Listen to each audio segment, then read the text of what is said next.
daremos algún aspecto en todo caso, profundizaremos algo, y ahí es cuando pensé en este artículo de Garmendia.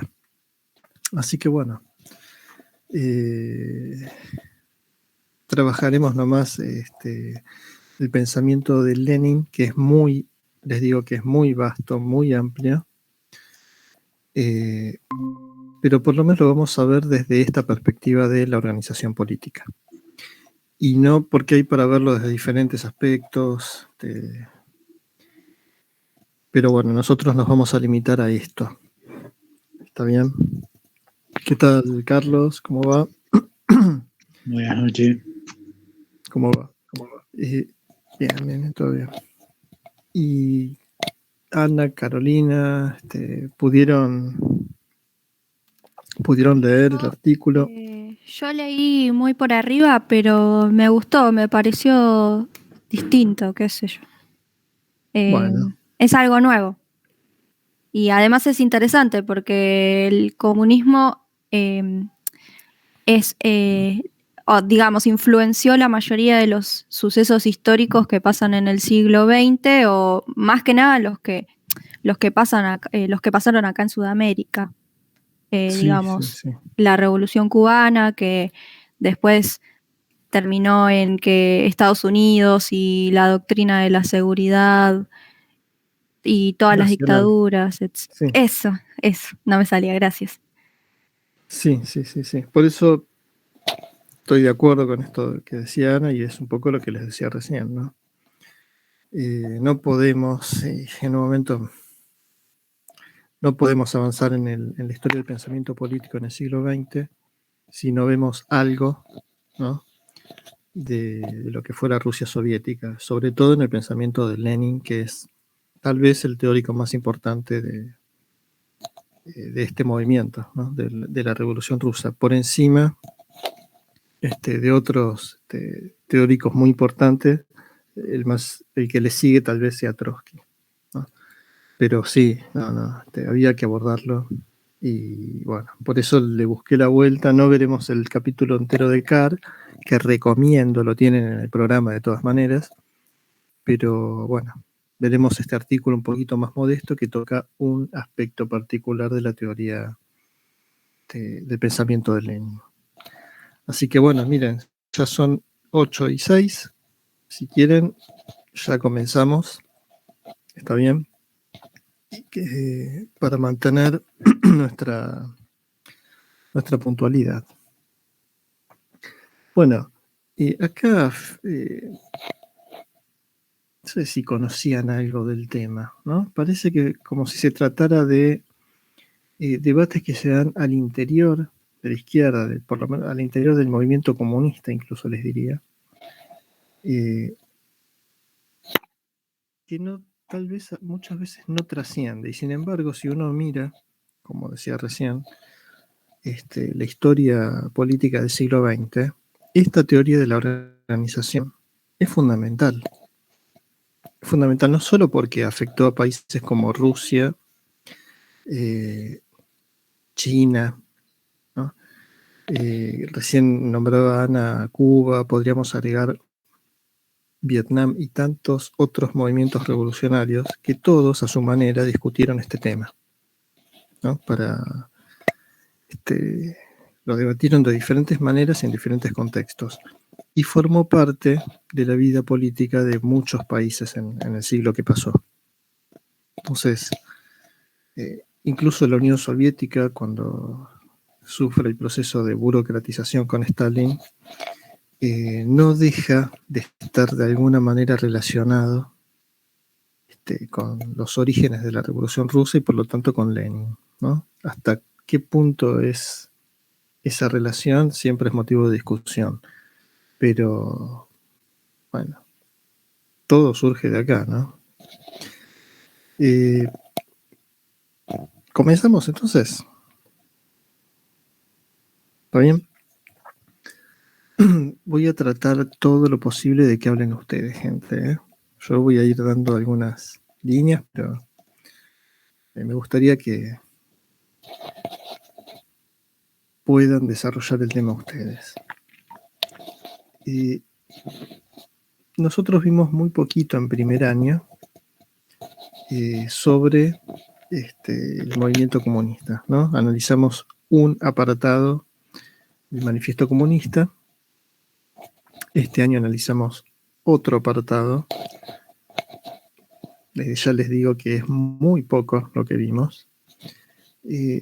Pero habrán notado, ¿no? Y si bien el manifiesto del 47 y Marx y Engels desarrollaron su obra teórica en los años sucesivos, habrán notado por lo que cuenta este artículo que por lo menos en el caso de Marx y Engels, la cuestión organizativa que ellos debatieron no tiene mucha relación con esto que menciona Lenin. Es como si fuesen dos tradiciones distintas, ¿no? Algunas cosas se relacionan, pero es como si se tratara de dos mundos diferentes, ¿tá? Y lo que de alguna manera Garmendia intenta hacer es buscar una afiliación, un vínculo entre el pensamiento de Lenin y el que tuvieron Marx y Engels, ¿no? Un poquito el artículo se mueve por esa línea. ¿Cuál es la idea acá? De Garmendia. Yo les digo, gente, Osvaldo Garmendia, pero Osvaldo Garmendia es un seudónimo. Sí, de Astarita. Exactamente. ¿Está? Y Astarita es un autor que ustedes conocen porque yo lo mencioné. Yo se los recomendé para un tema particular el año pasado. ¿Está? Pero bueno, entre paréntesis eso. Les decía, trata de buscar la afiliación del pensamiento de Lenin en cuestiones organizativas en el que tuvieron Marx y Engels, ¿no? Ahora,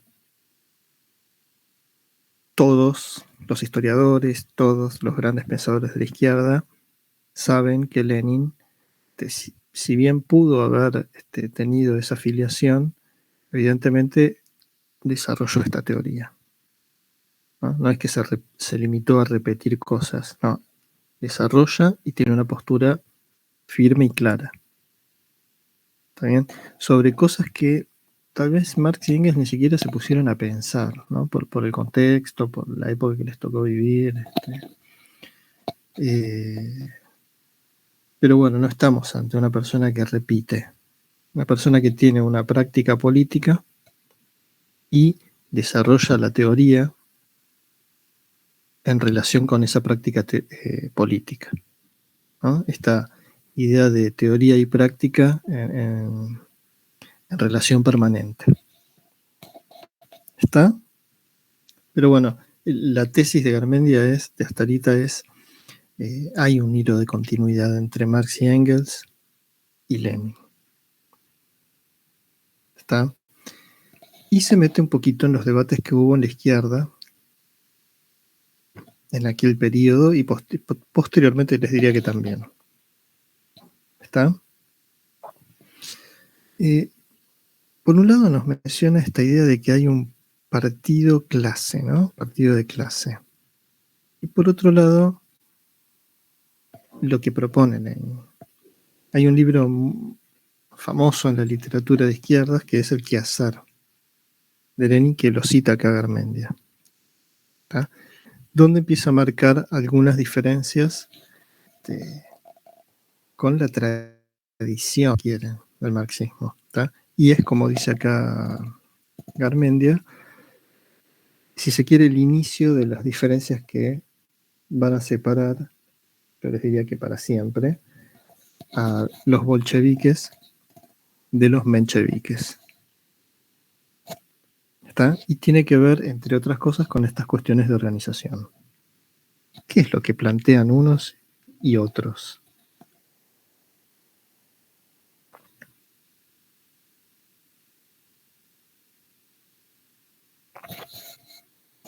Y aclaro, ya acá estamos lejos, ¿no? Estamos lejos del debate entre socialistas y anarquistas. Socialistas, todos están de acuerdo en que hay que construir un partido político para destruir el Estado capitalista, mientras que los anarquistas se niegan a la construcción de un partido político. Ese debate ya quedó atrás. ¿Tá? Este debate que se da ahora entre bolcheviques y mencheviques, o lo que van a hacer después bolcheviques y mencheviques, es un debate que se da ya al interior del socialismo y del marxismo en particular. ¿Qué dicen unos y otros entonces?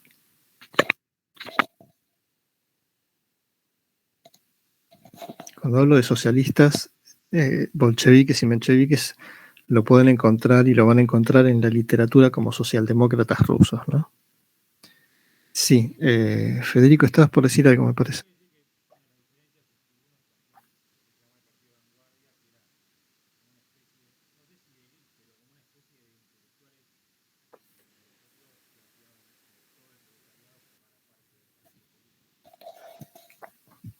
Exactamente. Pero el partido este de élite, ¿quiénes lo compondrían?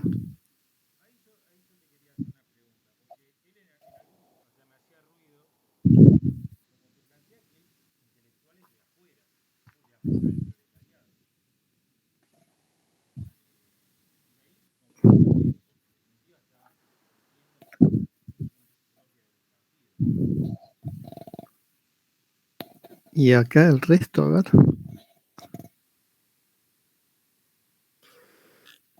No, sí, yo había entendido esto desde el partido construido desde arriba o el partido construido desde abajo, y este tema de estos intelectuales y el partido por sobre el proletariado, pero no había reparado en esto que dice Fede. Fíjense. Yo lo asocié más con algo como pedagogía del oprimido de Freire. Cuando dice esto del exterior del proletariado, es algo así como los oprimidos y los opresores, y que de los opresores sale uno que viene a decirle a los oprimidos que son oprimidos y que tienen que dejar de serlo y que tienen que luchar para dejar de serlo. Yo lo asocié más en ese sentido. Bueno, algunas asociaciones sospechadas, ¿no, Ana? Interesante lo que comentaste. Fíjense que... Yo lo entendí como Caro, más o menos, también, como que había una directriz de arriba o una organización desde arriba que movía las masas hacia abajo.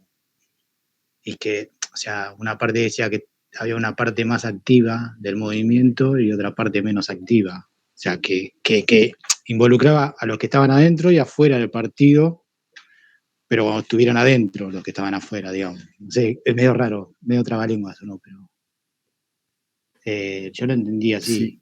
O sea, como había una estructura que iba desde arriba, que eran los más activos, que organizaban a las masas.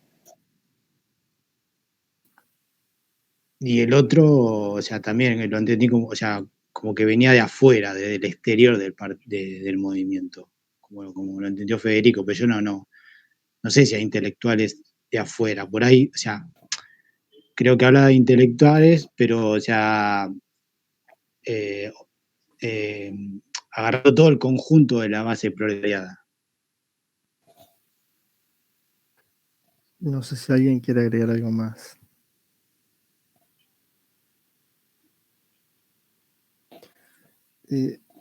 Les quería comentar, fíjense que si uno se remonta, ¿no?, a Marx y Engels, si bien como una postura más bien implícita en la obra de estos pensadores, se da algo así como una relación, se da por sentado una relación entre los trabajadores asalariados y cierta intelectualidad media, ¿no? Engels ni siquiera es intelectualidad media, Engels era de familia burguesa, y Marx podríamos decir de la pequeña burguesía, tal vez, ¿no? Pero se da implícitamente esta relación entre la clase trabajadora y cierta intelectualidad, ¿no? O sea, se acepta esta relación. ¿está bien? No significa necesariamente que los que dirijan este movimiento sean necesariamente intelectuales. Se ve intelectuales en el sentido de, casi les diría, de intelectualoides, ¿no? El estereotipo que uno tiene de intelectual. Se ve de gente encerrada en una biblioteca, al punto ya de estar alienado de tanto leer. No. ¿Se ve? Ahora, en Lenin, fíjense que hay diferentes aristas en esto, ¿no? Algunas de las cuales mencionaron ustedes. Primero, esta dicotomía entre partido de masas o partido clase, como lo menciona hasta Garmendia, vamos a llamarlo, por su seudónimo. Y por otro lado, lo que podríamos decir un partido de vanguardia, ¿no? Un partido, se lo llamó también partido de cuadros, ¿no? Pero en el caso de Lenin, ¿no? ¿Quiénes conformarían esos cuadros? O sea, ¿quiénes conformarían el partido? Repito la pregunta, ¿eh? Si miramos el partido bolchevique, ¿no? El bolchevismo, ¿quiénes componían ese partido?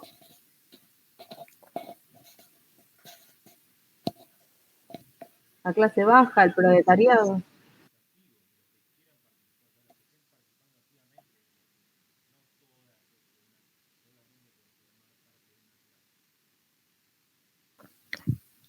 Sí, ¿y Carolina? No, yo iba a algo más básico, hablaba del proletariado, pero sí, tiene que ver con esto, de la diferenciación entre aquellos que no solo teorizan, sino que aparte llevan a la práctica la teoría. Exactamente, entonces, como tiene que ver con esto, ¿no? Cuando hablamos de partido de vanguardia o partido de cuadros, ¿no? La idea ¿cuál es? Que en el partido esté el activismo más consciente, donde va a haber intelectuales seguramente, pero también va a haber dirigentes políticos, dirigentes gremiales, dirigentes estudiantiles, ¿se entiende? O sea, un partido de dirigentes, si se quiere. ¿Se entiende esto? No necesariamente intelectuales, aunque los va a haber también. ¿Se ve esto? No es la idea que la dirección del partido va a estar en manos de grandes pensadores en el sentido de intelectuales puros, ¿no? Sino de la parte más consciente del proletariado, digámoslo así, ¿no? ¿Se entiende esto? Lo cual incluye dirigentes políticos y, como les dije recién, toda una capa de activistas y dirigentes. ¿Se ve? Y no esta idea de un partido de masas, partido amplio de toda la clase. No, esto queda... Esta va a ser la postura, en todo caso, de los mencheviques. ¿Se ve? ¿Está?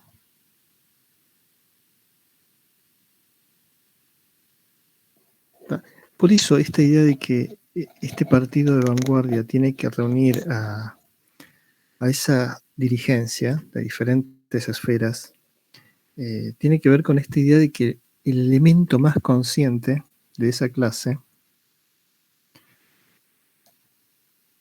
es el que tiene que estar en el partido. Y acá es donde entra a jugar este elemento que es la conciencia de clase. ¿Se entiende esto?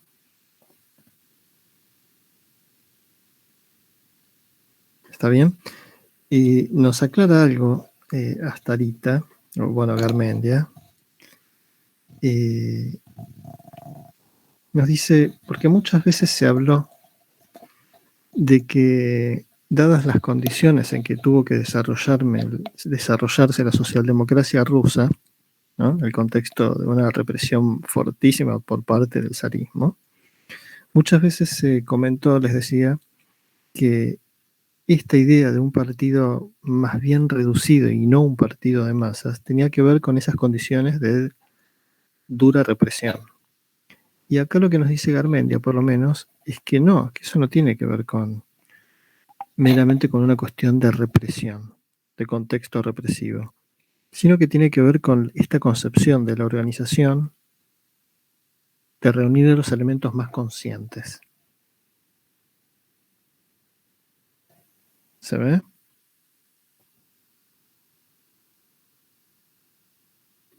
¿Está esto? ¿Se entiende? Sí, sí. ¿Y qué es lo determinante en la conciencia de clase? Digámoslo así.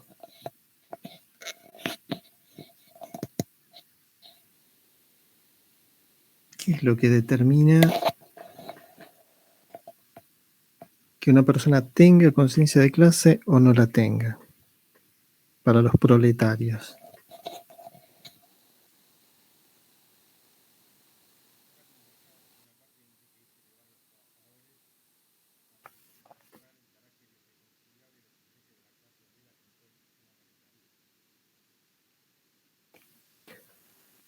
Y te digo que está perfecto, porque el elemento distintivo en Lenin de la conciencia de clase, ¿no?, es justamente ese, que el proletario, el obrero o el socialista tenga plena conciencia de que las diferencias que hay entre la clase burguesa y la clase proletaria son diferencias irreconciliables.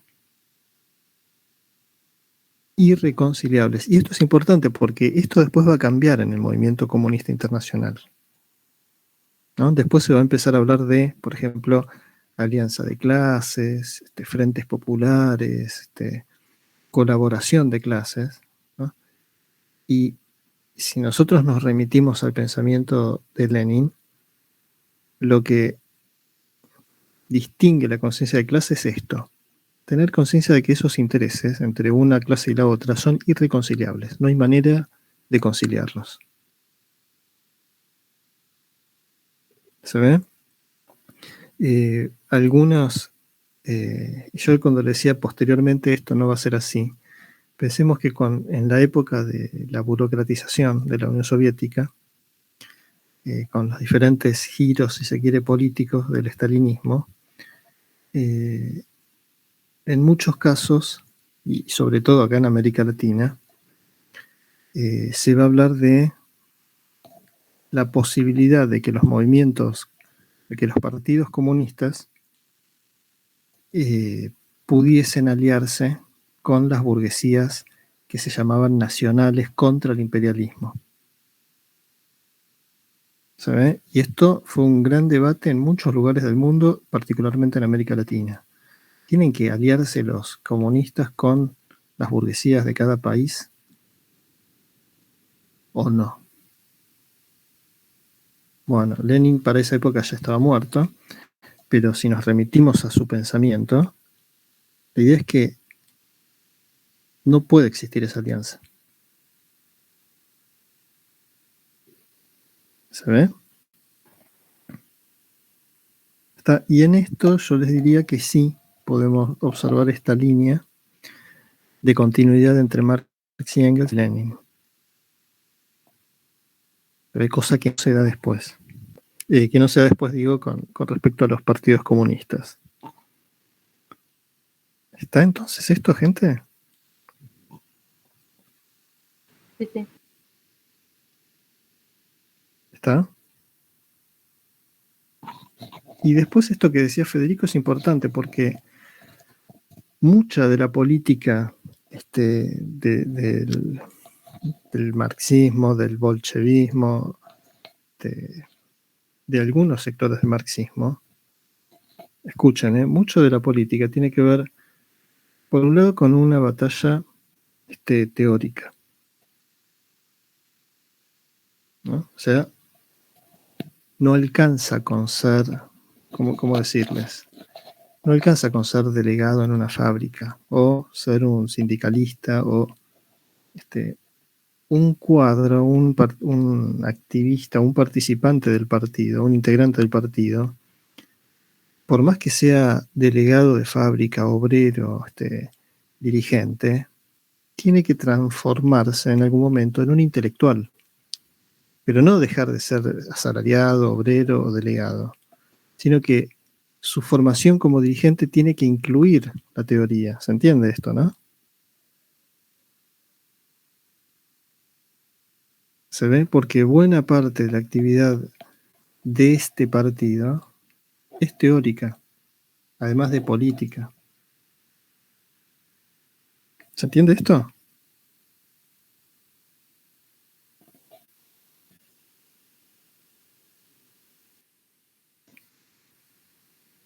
Sí, porque él habla de una sólida teoría. O sea, tiene que estar muy sólido esto y lo tienen que conocer y lo tienen que poder reproducir. Entonces no hay manera de que lo puedan reproducir si no lo conocen. Sí, pero además, y esto es a lo que voy, Carolina, yo no sé si les habrán conocido o visto, o se tiene la idea en la actualidad, o hace unos años por lo menos, de que un cuadro es una persona que pueda tener clara la línea de su partido y ante cualquier pregunta requisitoria poder responder con la línea del partido, ¿no? Esto yo lo vi infinidad de veces en muchos militantes de la izquierda. Pero el concepto de cuadro acá, ¿no?, de integrante del partido, no es ese de una persona que pueda repetir como un loro la línea del partido, sino que pueda discutir al interior de su propio partido cada cosa, cada tema. Se entiende que tenga la capacidad para discutir y no aceptar, como he visto, la línea política del partido sin discutirla. ¿Se entiende? La idea es que, por eso dice acá Garmendia, esta idea de incorporar la teoría como un momento, como un factor importante dentro de la vida del partido, es fundamental.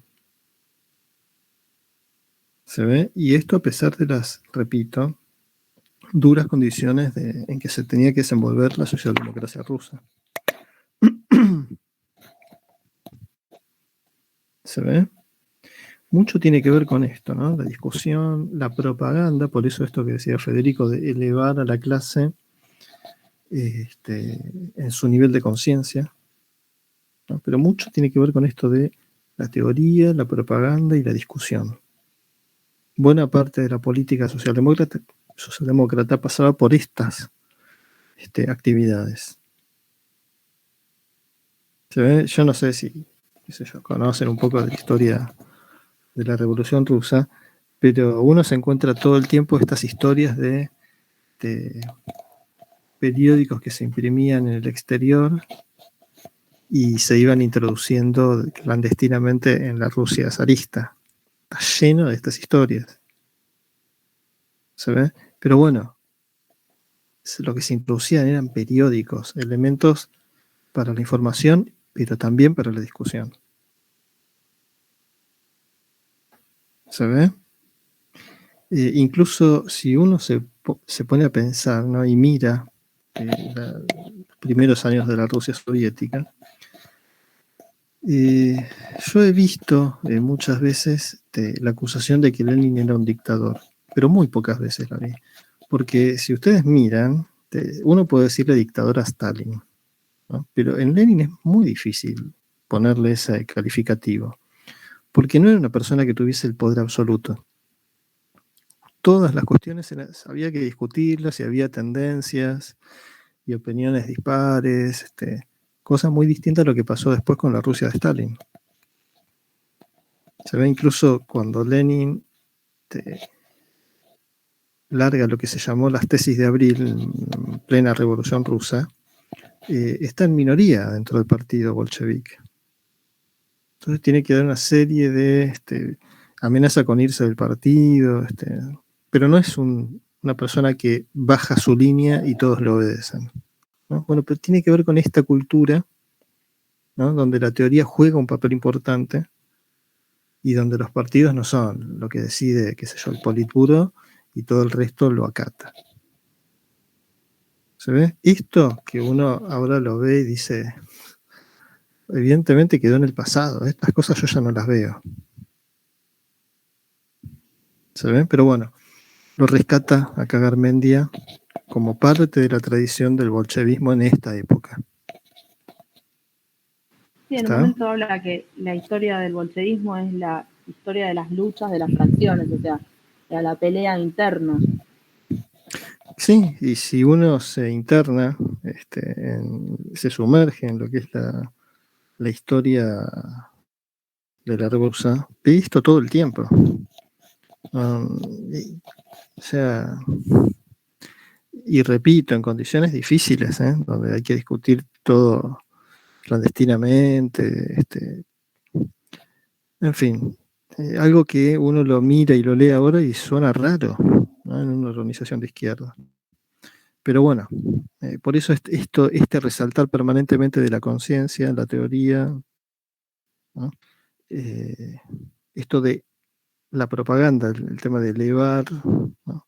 Mucho después, cuando viene la crítica al marxismo post caída del muro de Berlín, muchos van a, las críticas más postmodernas van a decir, evidentemente había algo elitista en Lenin que hablaba de elevar a las masas a la altura del partido, ¿no? No sé si alguna vez escucharon estas críticas, pero eran típicas del momento post caída del muro. Pero bueno, estas diferencias entre bolchevismo y menchevismo, entonces, por lo menos en este aspecto, ¿se entendieron? Sí. ¿El resto? ¿Alguna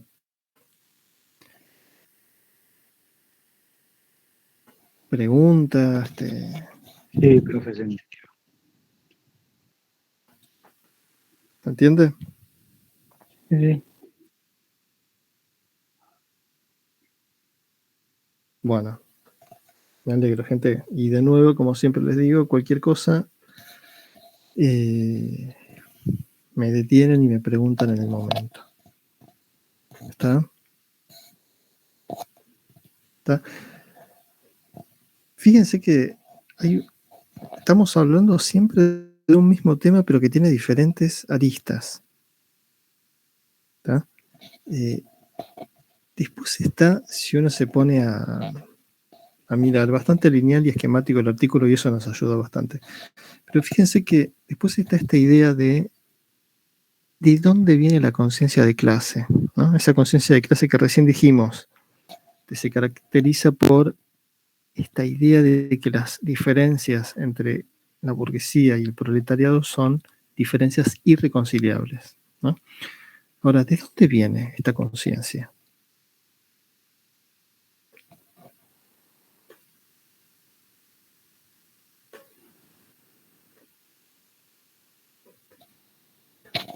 ¿Dónde se genera esta conciencia?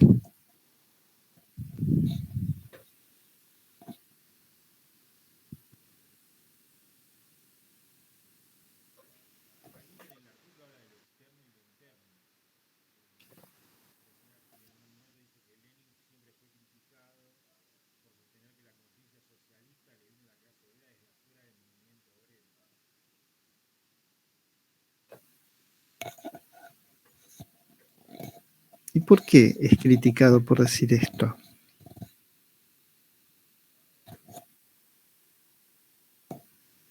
Yo les digo que acá hay un tema para el que le guste este tipo de... Esto de la conciencia es un temazo, ¿no?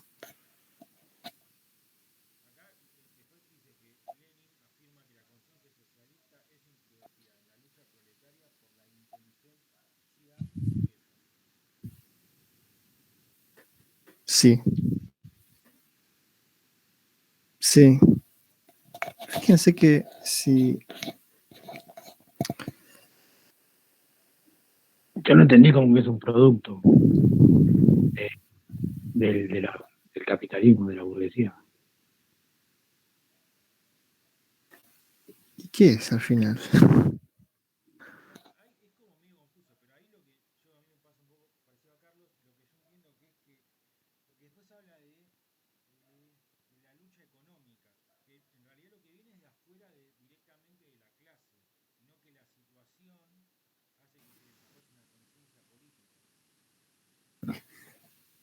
Fíjense, miren, yo no sé si se acuerdan el año pasado. Perdón. Sí, decime, Porque Carlos. yo lo relacioné con Marx, como que decía que el proletariado salía de las entrañas de la burguesía, de alguna manera, como sí. un movimiento contrario, como la burguesía, el burgués del feudalismo. Yo lo entendí por ese lado, como que, o sea, el proletariado es causa pura y exclusivamente de la burguesía por sus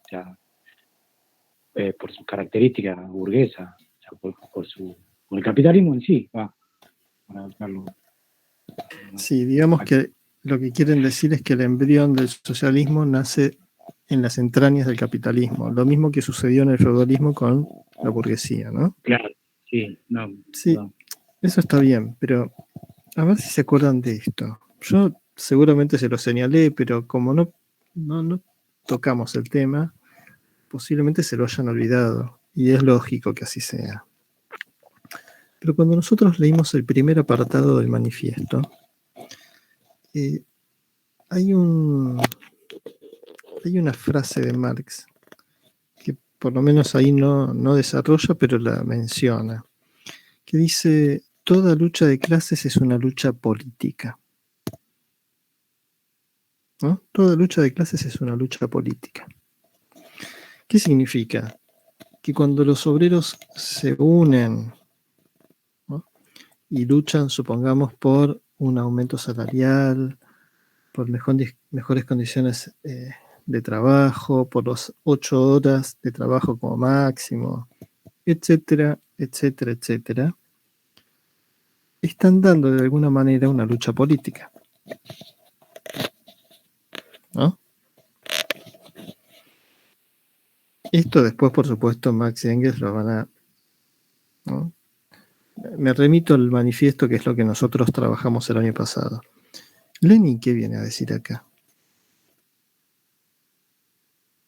La lucha por el salario, la lucha por las condiciones de trabajo, la lucha por las 8 horas de trabajo, etcétera, etcétera, etcétera,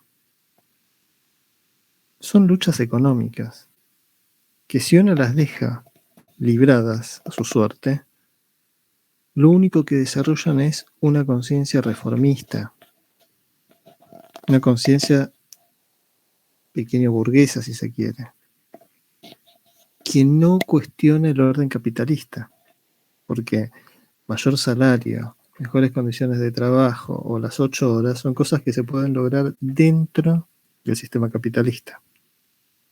Entonces se limitan a la esfera económica y no alcanzan nunca la esfera política. ¿Se entiende esto, no? ¿Se entiende lo que estoy diciendo?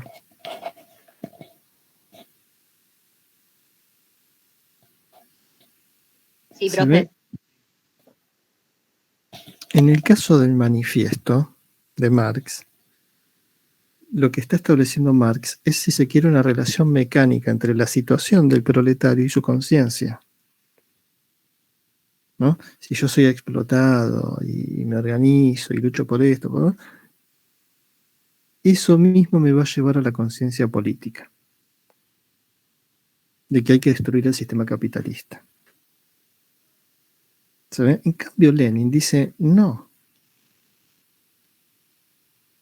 Ese mismo movimiento por sí solo no lleva a la conciencia política.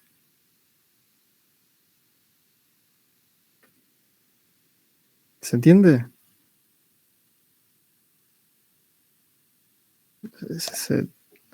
Se ve, si uno se queda en las cuestiones meramente gremiales, sería digamos,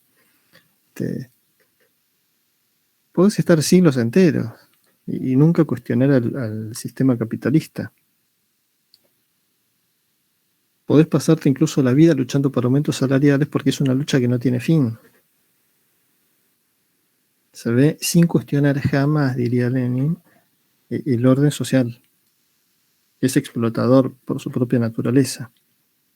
Pero esa relación que Marx ve, por lo menos en el manifiesto, de manera mecánica, ¿no?, entre lucha económica y lucha política, Bueno, en Lenin está claro que eso no existe. ¿Se ve?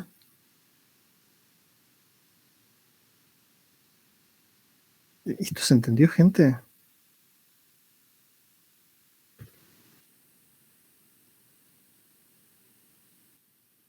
¿Se ve? Lo que pasa es que acá lo que nos dice Garmendia es que durante mucho tiempo se interpretó esta frase de Lenin, ¿no?, como que la conciencia proletaria tiene que venir desde afuera, desde la intelectualidad. ¿Se ve?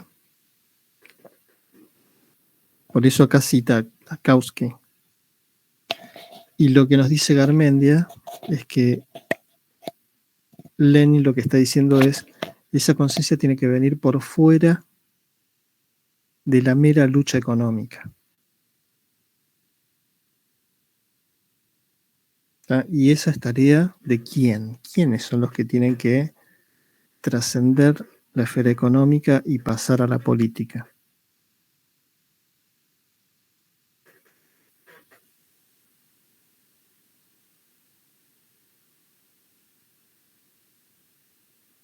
Avanzo yo.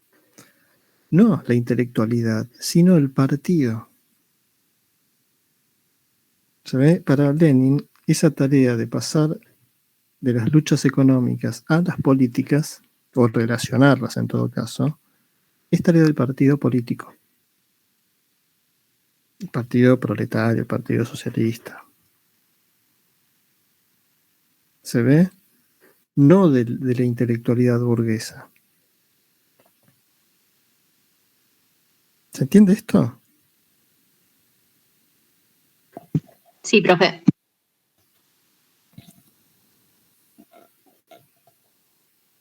¿Se ve?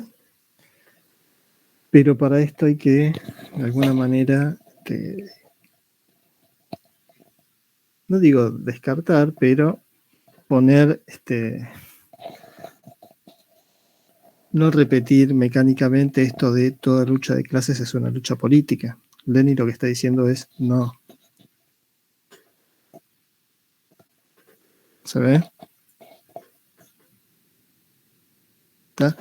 Y por supuesto, en el partido va a haber proletarios, va a haber intelectuales de origen burgués o pequeño burgués, pero, nos dice Garmendia, es convincente por lo menos, ¿no?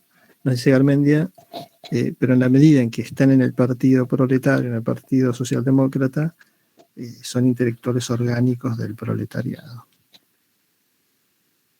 Se ve, por lo tanto, la conciencia se genera al interior mismo de la clase, porque el partido es un partido de clase. ¿Se entiende? Esto se puede discutir, por supuesto, pero por lo menos lo argumenta bastante bien Garmendia. ¿Se entiende? En este sentido, la conciencia de clase se da en los elementos, si se quiere, más avanzados de esa clase que están en el partido. ¿Se ve? O sea, esa conciencia en definitiva se genera al interior de la propia clase, pero en sus elementos más conscientes. Sí, ¿alguien quería preguntar algo? No, ya quería que repita esto que dijo recién, por eso. Pero como lo repitió no dije nada. Está bien, ¿se entendió entonces?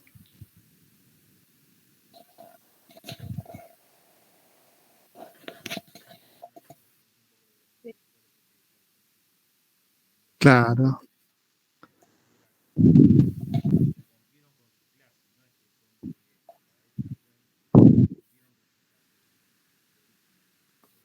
Exactamente. Exactamente. Y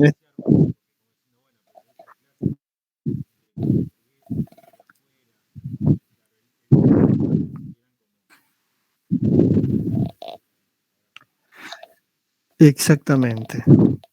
Uno lo puede discutir, repito, muchos lo han discutido, pero bueno, me parece que es coherente, digamos, no le encuentro contradicción en esto, ¿no? por lo menos lo veo bien armado el planteo de Garmendia. ¿Se ve? Atendible. ¿Está bien? ¿Hasta acá una duda, alguna pregunta? No, venimos bien. Sí, bueno. Me alegro, gente. ¿Está? Bárbaro. Está bien, Elena. ¿Qué tal? Buenas noches. Después consulta con tus compañeros lo que conversamos hasta ahora. ¿Está? Bueno, vamos a pasar al otro apartado. Que alguien, no me acuerdo quién de ustedes, un poquito había adelantado esto de...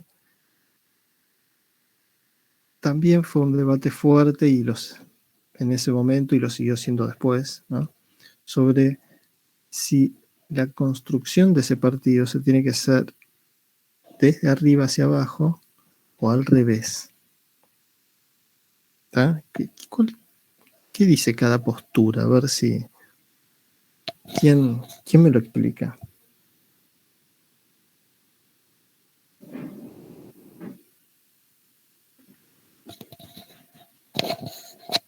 ¿Quién se anima acá?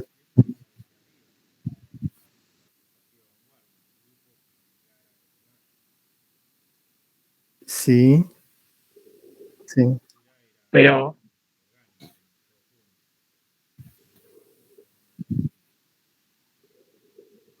Claro. Sí. Carlos, ¿querés decir algo? No, o sea que los que estaban arriba, lo que son más activos supuestamente son los intelectuales. Eso no me cierra a mí mucho. Pero está bien. Pero acuérdate que el partido no lo forman solo intelectuales. No, por eso. Pero igual, me hace ruido. El partido lo forman, como mencionamos hace un ratito, el elemento más consciente de la clase, ¿no? En este esquema. Y ese elemento más consciente está compuesto por intelectuales, pero también por dirigentes políticos, de dirigentes gremiales, dirigentes estudiantiles. ¿Se entiende? Los intelectuales puros, como uno los concibe, son una parte nomás. ¿Tá? Y además está esta otra idea de que todos de alguna manera tienen que formarse teóricamente, ¿no? Y en ese sentido todos de alguna manera se transforman en intelectuales. ¿Se ve? Entonces, tenemos esta postura. Y la de construir el partido desde abajo, ¿qué dice?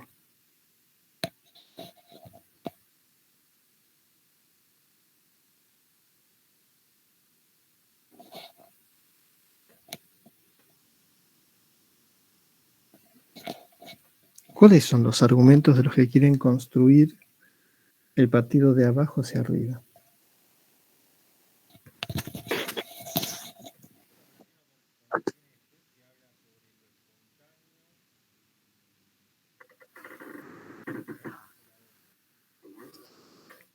Lo espontáneo y lo consciente.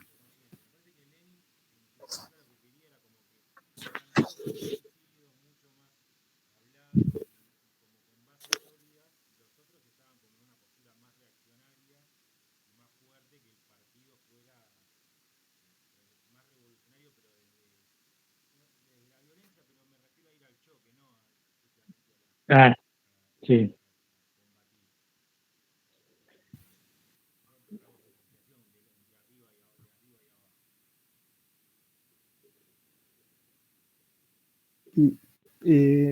No entendí eso de ir al choque. No sé si Carlos también si querías agregar algo. No, que sí, iba a decir eso, de ir al choque, como dice Federico, pero...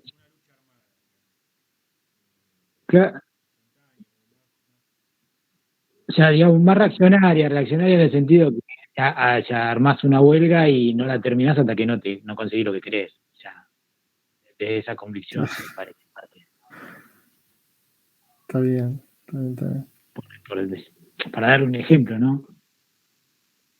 ¿Y por qué, en el caso de Lenin, que tiene esta postura de construir el partido desde arriba, qué es lo que le critica a oponentes y cuáles son los argumentos y las críticas de los que quieren construir el partido desde abajo?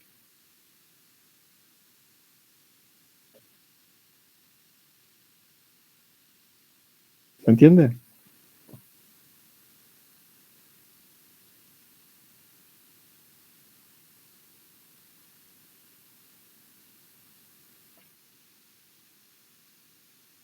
¿Se entiende la pregunta, no?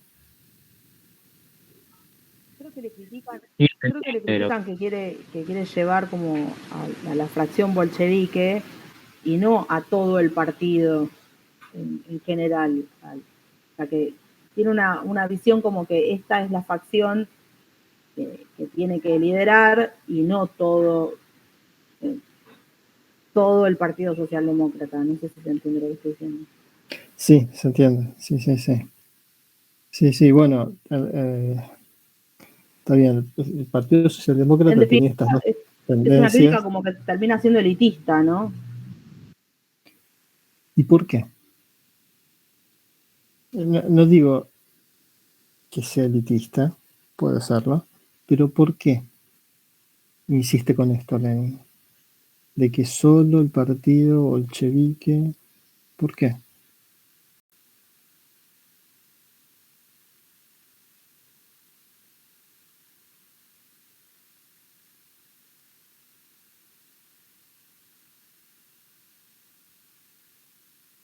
Miren, cito. No quería citar, pero bueno. Cito este pasaje para ver si se entiende mejor.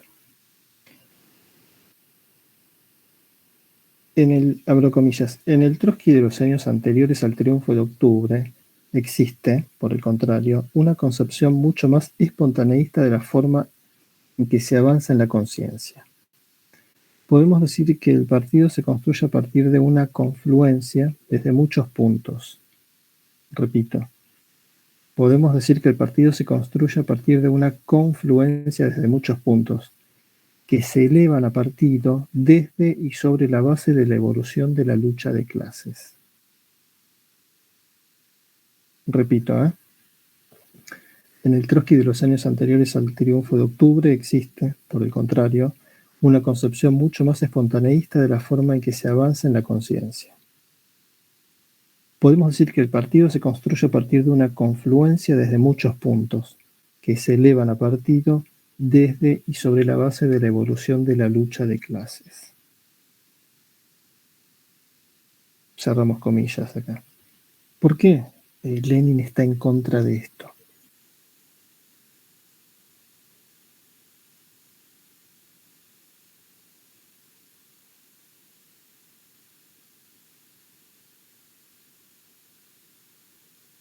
Volvemos a lo que ya hablamos.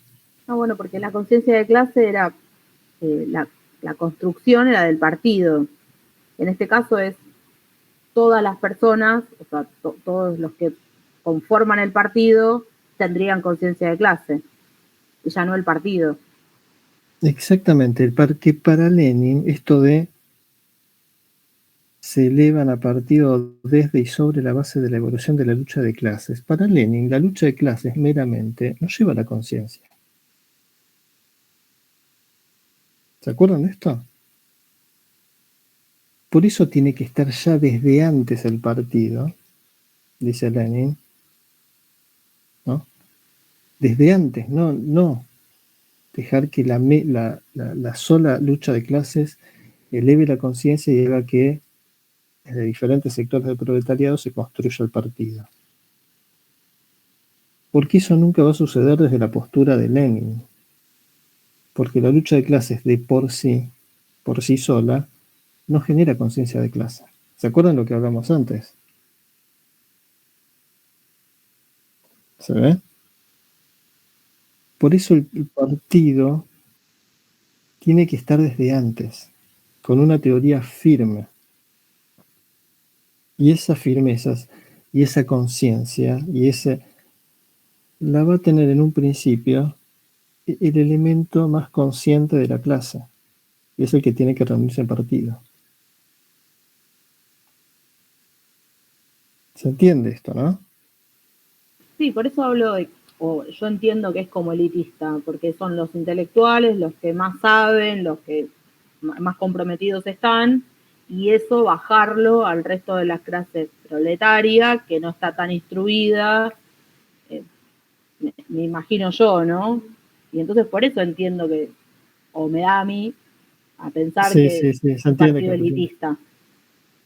Se entiende. De hecho, bueno, esto que vos decís, lo escuché, te digo, miles de veces, porque estas Sí, no creo que haber descubierto la pólvora, profe, o sea, claramente. No, pero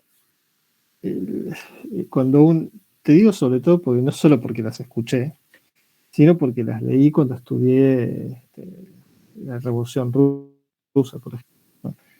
Forman parte de lo que fue, de lo que es la historia de la izquierda. ¿Se ve?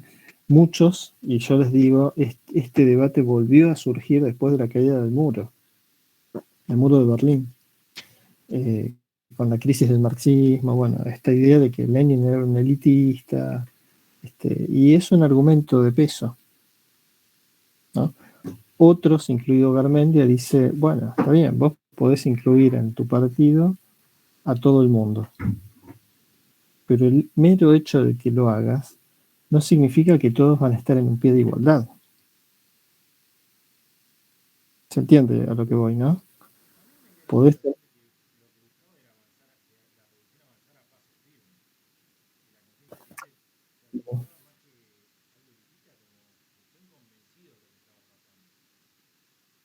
Sí. Por lo menos el argumento y lo que nos está contando Garmendia tiene que ver con esto, Federico, que vos decís, está claro. Pero como después se le endilgaron estos calificativos de elitista sobre todo, o vanguardista, ¿no? Pero insisto con lo que nos dice Garmendia también, que está en la línea de lo que dice Federico. Uno puede tener un partido de masas donde incluye a todo el mundo, pero donde en realidad los que dirigen y hacen la política son un grupito, y el resto acata, porque no tiene las herramientas para discutir, porque no tiene la formación o por lo que fuera.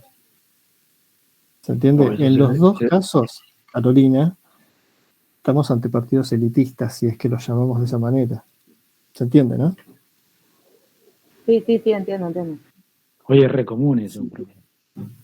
El nacimiento, nosotros, bueno, ustedes después van a ver el nacimiento del radicalismo y en general de la mayoría de los partidos que tenemos hoy, es así. Hay una dirigencia que es la que decide todo y después tenés punteros, la masa que obedece, o los caudillos de barrio, ¿no? Como comienzos del siglo XX, pero por más que sea un partido de masas, lo dirigen un grupito.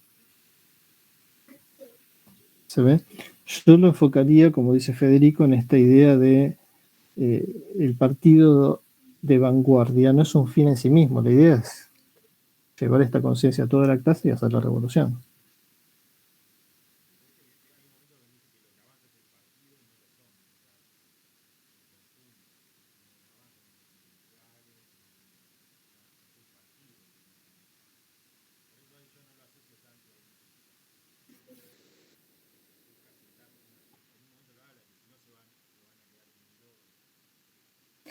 Claro, bueno, la idea es, volvemos a lo mismo, ¿no? En la medida en que no se tenga un partido que para Lenin es la encarnación de la conciencia de clase, ¿no? Encarnado en los elementos más conscientes de esa clase, va a haber lucha de clases, pero eso no se va a traducir necesariamente en revolución, en avance en la conciencia, en organización firme. ¿Se ve? Por eso plantea esta construcción desde arriba. Todo esto fue recontra criticado y por otros recontra reivindicado, ¿no? Esto es así. ¿Está?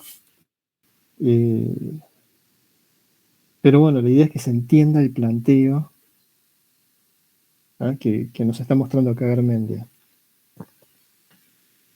¿Está? ¿Está? Porque volvemos a lo mismo que dijimos al comienzo. En la medida en que la lucha de clases se desarrolla sin un partido, lo único que va a hacer es reproducir conciencia reformista o pequeño burguesa. ¿Está? Entonces,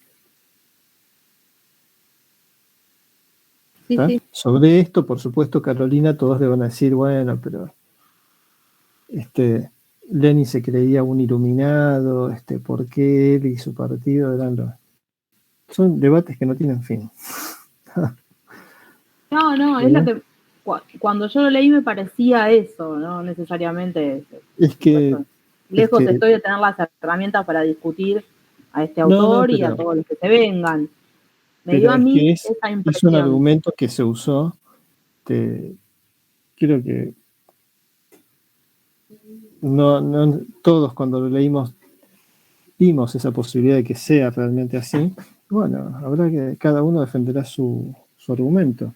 Entiendo por qué debía de ser así. Yo no le puedo pedir a un obrero que está 8 horas en una máquina que saque esta teoría. Claramente, o no puede porque no tiene las herramientas o no tiene el tiempo para hacerlo. Entonces entiendo que aquellos más acomodados, que tengan tiempo libre, tipo ¿cómo decir? No sé, los atenienses que tenían tiempo libre y alguien que los mantuviera, podían hacer este tipo de teorías. Entiendo a qué se refiere. Pero bueno, cuando yo leí me pareció eso, digo, trae a los burgueses, son los intelectuales, arma el partido, pone la conciencia de clase, digo, y ahí lo baja. Eso me parecía a mí cuando lo leí. Así muy sencillo, ¿no? Digo, pues bueno, la profundización es otra cosa. Son todos debates válidos, Carolina, y críticas válidas. Y muchos van a decir, por ejemplo, en las críticas al leninismo, esta idea, ¿por qué tiene que haber lo que después se va a llamar revolucionarios profesionales, ¿no? Rentados por el partido, justamente por esto que decís vos, y el resto de la masa tiene que estar trabajando? No es que todos los integrantes del partido fuesen así, de hecho no lo eran en esta época, pero más adelante, cuando ya pasemos toda esta época, digamos, más adelante cuando los PCs sean organizaciones ya formales en todo Occidente, este tipo de militantes rentados va a existir, ¿no? Y a esto se lo va a criticar duramente y yo creo que justificadamente, ¿no? ¿Se ve? Así como se critica a los dirigentes gremiales que hace años que no trabajan. Que son millonarios. Eso, sí, bueno, eso ni hablar, pero mínimamente que no trabajan hace años. Bueno, ahí hay algo que está fallando, evidentemente. Sí, Carlos. No, justamente estaba pensando eso de los sindicatos. O sea, como la CGT, o sea, ciertos... Claro, empiezan a tener cuadros rentados, ¿no? Funcionarios que pierden todo contacto con lo que es el mundo del trabajo en un momento. Y esa no preguntarle a alguno de esos si sabe lo que sale colectivo, olvidate. No, y también, o sea, pero también, o sea, en las agrupaciones sociales pasa eso. O sea, tiene como, o sea, como tiene una cantidad de masa, pero lo que discuten el bacalao, por decirlo en criollo, o sea, es un grupo pequeño que maneja esa masa. Sí, totalmente. Son cosas que también se le criticaron. Lo que pasa es que en esta época, para poner todo en la balanza, ¿no? No vamos a encontrar ese tipo de funcionario rentado en el bolchevismo. Lo que sí vamos a encontrar es dirigentes, el mismo Lenin, para empezar, que no trabajan porque no pueden trabajar, o sea, porque están clandestinos, porque están perseguidos.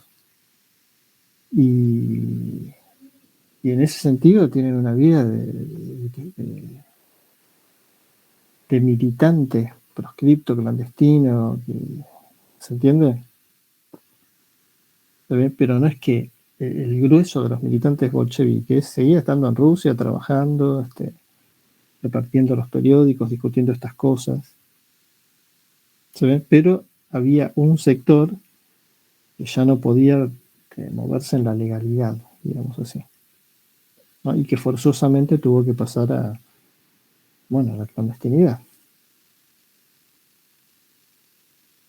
¿Está?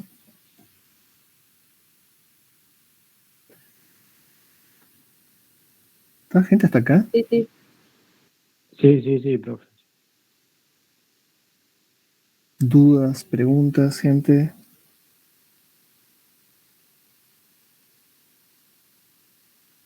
Por ahora, todo bien. ¿No? Bueno, insisto con estas líneas, yo les diría,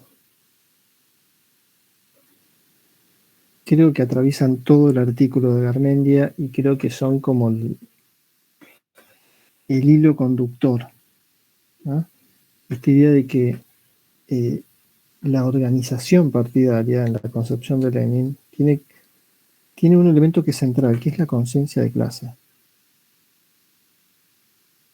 ¿Tá? Más que las cuestiones, si se quiere, técnicas o el contexto represivo en el que se tuvo que mover. Esas son cosas secundarias. Acá lo importante es esta idea de organización política que gira todo el tiempo alrededor de la conciencia de clase. ¿Se ve? Si uno mira las posturas, y volvemos sobre el anarquismo, las posturas anarquistas, estas discusiones no existen porque se supone que la masa por sí misma, ¿no?, genera su propia conciencia y sus propias formas de lucha y organización. Algo de esto encontramos en las posturas de Trotsky y Rosa Luxemburgo, por lo menos en la época en que se publica El Quehacer. Y la idea de Lenin es tajantemente opuesta a esto, ¿no? Miren, esto se va a reforzar mucho. Yo no sé si lo vieron en el colegio y si lo vieron, si se lo acuerdan. Pero durante mucho tiempo, bueno, algo de esto me parece que menciona Garmendia en su artículo, ¿no? El movimiento socialista era uno. ¿Cuándo se empieza a resquebrajar este movimiento socialista? El de la Segunda Internacional.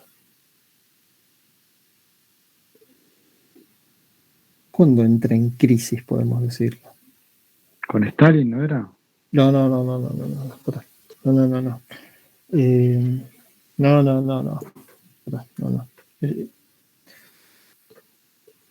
Cuando nos vamos acercando a la Primera Guerra Mundial,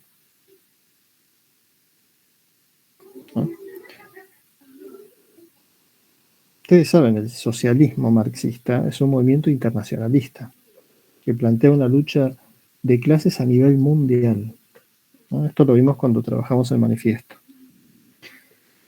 Por lo tanto, que existan partido socialista italiano, partido socialista alemán, partido socialista francés, etc., son cuestiones, si se quiere, de la época. Pero en un momento ni siquiera van a existir países ni partidos distintos, ¿no? ¿Se entiende, no? Lo que debe prevalecer son los intereses de la clase obrera como clase a nivel mundial, por encima de las diferencias nacionales, ¿no? Pero claro, cuando nos vamos acercando a la Primera Guerra Mundial, en todo el proceso de la paz armada, cuando cada país va preparándose para la guerra que se viene, claro, acá como nos dice Elena, ¿no? ¿qué postura tenían que tomar los partidos socialistas?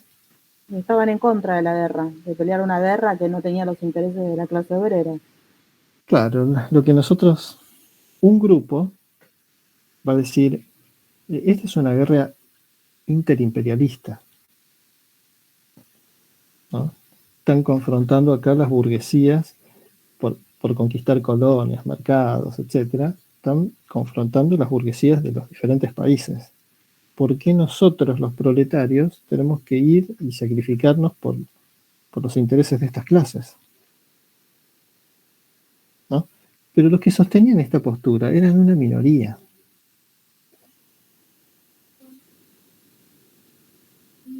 ¿Se ve? Claro, bueno, acá lo que nos dice Elena. Está muy bien. Lo que prevaleció fue que cada partido socialista, fue paradigmático lo del Partido Socialista Alemán, ¿no? Terminara enfilado con la burguesía de cada país. Y acá es donde el movimiento socialista se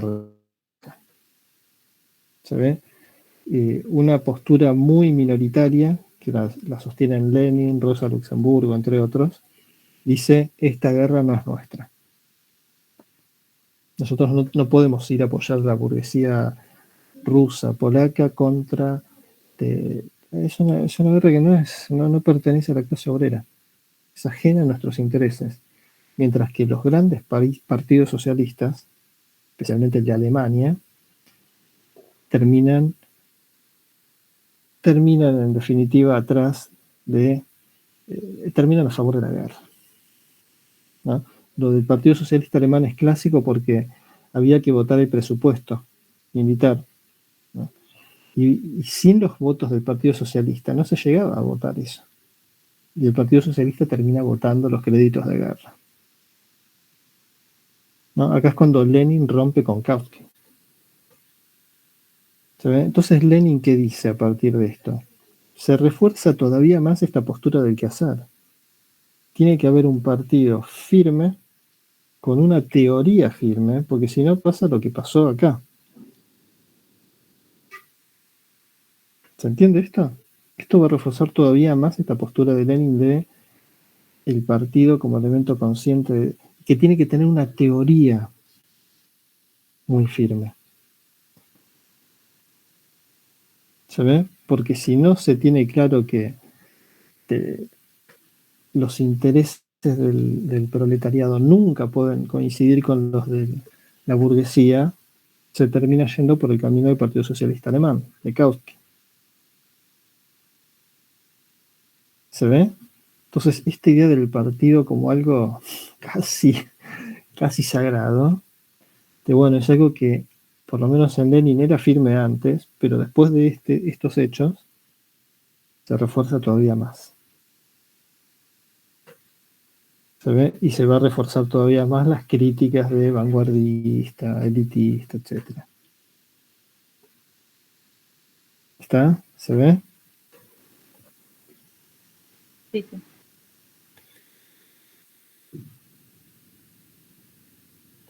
Sí, sí. Sí. Sí, acá hay algunos aportes de Elena en el chat que traté de... Está muy bien.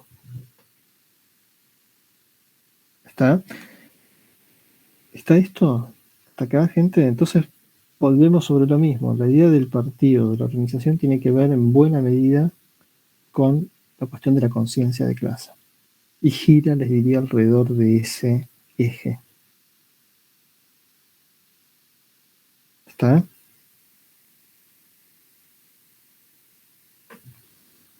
¿Está? Sí. Yo les diría que hay algunas cositas más, pero el esqueleto del artículo, ¿no? Casi les diría el núcleo duro, lo que nos da la llave para entenderlo, está en esto. ¿Está?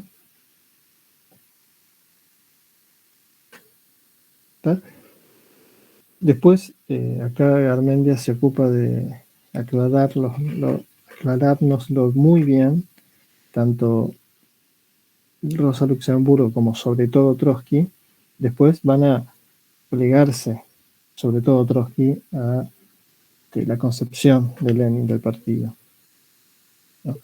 Sobre todo Trotsky. ¿Tá? Aunque uno cuando lee nuestras tareas políticas, ¿no? No puede evitar pensar, che, pero este tipo tan joven al final de alguna manera predijo lo que después va a ser el estalinismo, porque hay mucho de premonitorio ahí, ¿no? No digo con respecto a Lenin, pero sí con respecto a Stalin, ¿no? ¿Está?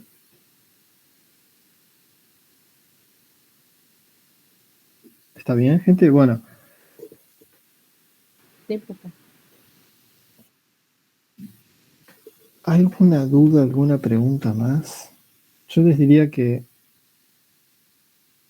bueno, no sé si quieren comentar las otras cosas que...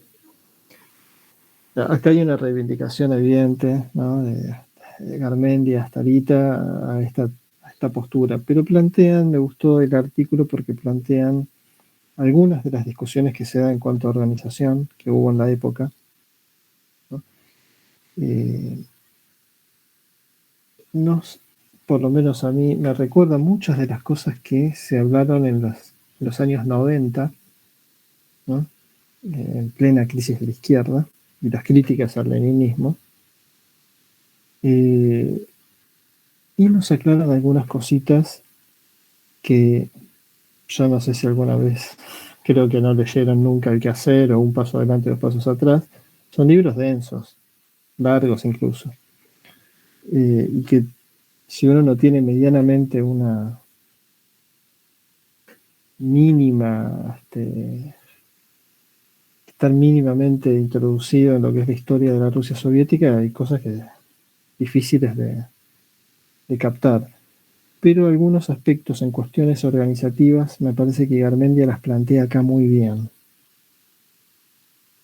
¿Tá? Y no digo que no se lean El Quehacer, en algún momento sería bueno que lo leyeran, así como les digo, leer El Príncipe, leer las obras de los clásicos. Bueno, El Quehacer es, en materia política y organizativa, es uno de esos clásicos.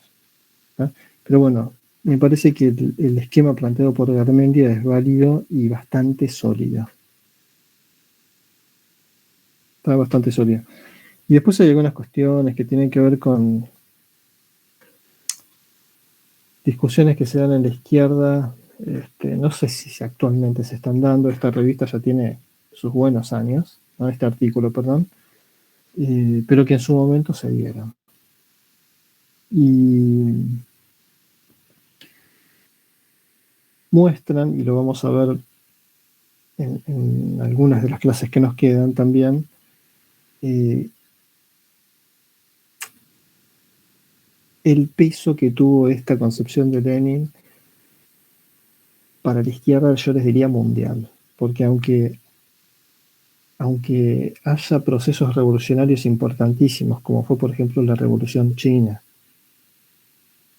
en el cual es difícil encontrar este tipo de organización y este tipo de debate, la Revolución China es completamente distinta a la rusa, la forma del partido en China, su surgimiento, son procesos completamente distintos.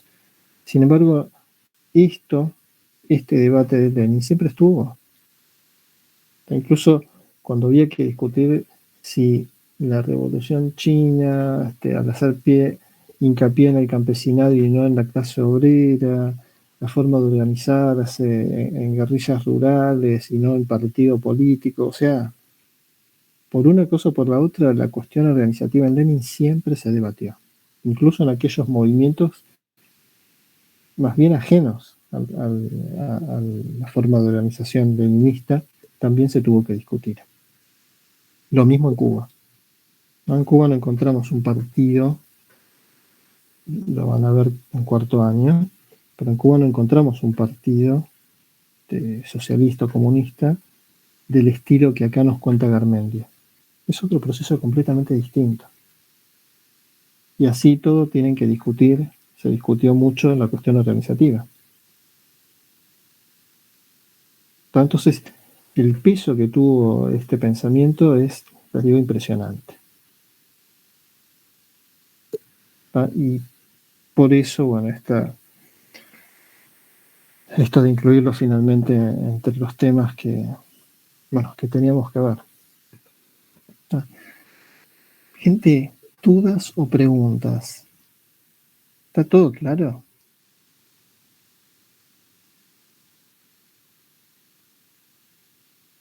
Por ahora, profe. La idea, sí, bueno, después hay que hilar más fino, releer el texto. Bueno, eso. Está bien. Cuando lo relean, Carlos, repito, tengan siempre presente esta idea que está en Garmendia de que la organización tiene que ver con cuestiones de conciencia. Sí, sí. Y que sea un partido de vanguardia o de cuadros, como suele decirse, tiene que ver justamente con eso. ¿No? ¿Está? Después hay un montón, les digo, de otras discusiones que tienen que ver con el pensamiento de Lenin que no vamos a ver, por lo menos este año. ¿Está? Pero todas cuestiones muy interesantes. ¿Está? Una es, por ejemplo, si ustedes recuerdan el manifiesto, siempre estuvo presente en Marx la idea de que la revolución socialista era una revolución que se tenía que dar en los países en los cuales el capitalismo estuviese más desarrollado. ¿No? Le hace Inglaterra, Francia, Alemania. Mucho se discutió sobre la idea de Lenin de hacer la revolución en Rusia, un país dentro, si bien tenía una industria, era un país relativamente atrasado. ¿Está? En pleno siglo XX ya. ¿Está? Sobre esto hubo muchísimos debates. Nosotros no lo vamos a abordar, pero para que sepan que existe. Otro debate tiene que ver con las fases que tiene que atravesar una sociedad y que está relacionado con esto para llegar al socialismo. ¿No? Recordarán el esquema del manifiesto: sociedad esclavista, sociedad feudal, sociedad burguesa y después sociedad socialista.